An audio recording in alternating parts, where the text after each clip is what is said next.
vying for the title of Miss California State Youth Conference. Please welcome Miss Melanie Osborne.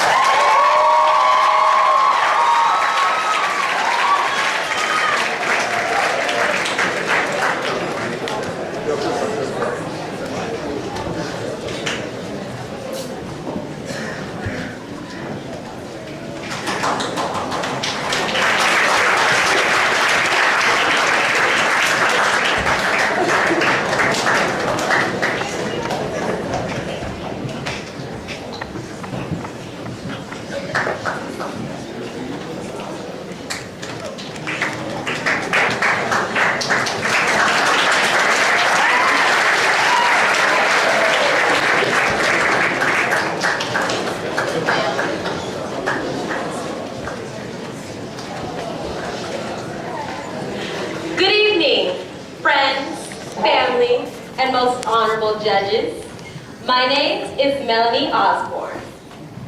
What does it really mean to labor, love, and obey? First, let's consider labor. Since we were young children, we've been reminded to work hard in everything that we do. But let's be real. Why do we have to work so hard anyway? Everywhere we turn, we see people in the world profiting the easy way and succeeding without even lifting a finger. Not fair, right? But let's remember, they're gaining worldly wealth that's destined to perish with time. True wealth comes from laboring for the Lord and is eternal. Many in our society lack the drive to labor for the Lord. Matthew 9:35-38. Our physical labors must always be guided by our spiritual labor for God, for He has already ensured our salvation through the death of His Son on the cross. The least we could do is support our brothers and sisters, help the church to grow, and study our Bibles. Now, what about love? Well, as long as we're working for the Lord, loving Him and others is a must. In Mark 6, beginning at verse 33, we can see the immense volume of love Jesus extended towards 5,000 people. He nourished them with both physical and spiritual food and made tending to their needs His priority. Imagine how much easier it would be to live in a world where everyone strives to love, to feed each other knowledge, kindness, faith, patience, and spirituality. What an endless amount of growth we would have within ourselves and our relationship with God. In the midst of all of our labors and offerings of love, we can't forget obedience. Children, obey your parents in the Lord, for this is right. Now, how many times have we heard that scripture before? It's been read and recited so much that we may have forgotten the purpose of that verse, which is to remind us to submit to our appointed authorities, especially God, so that we may remain on track in our spiritual development. Jesus clearly states, anyone who loves me will obey my teaching. My Father will love them and make our home with them. John 14:23. Accordingly, it is our responsibility as children of God to abide by His teachings and His commands.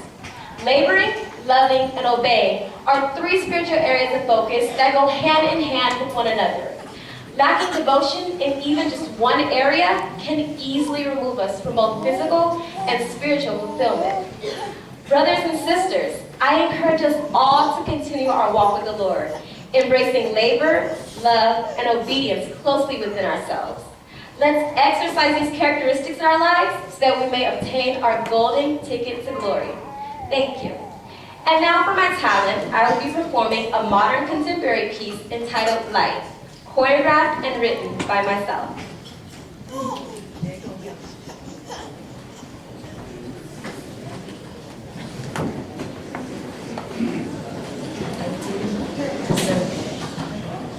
What you did to me, I didn't deserve it.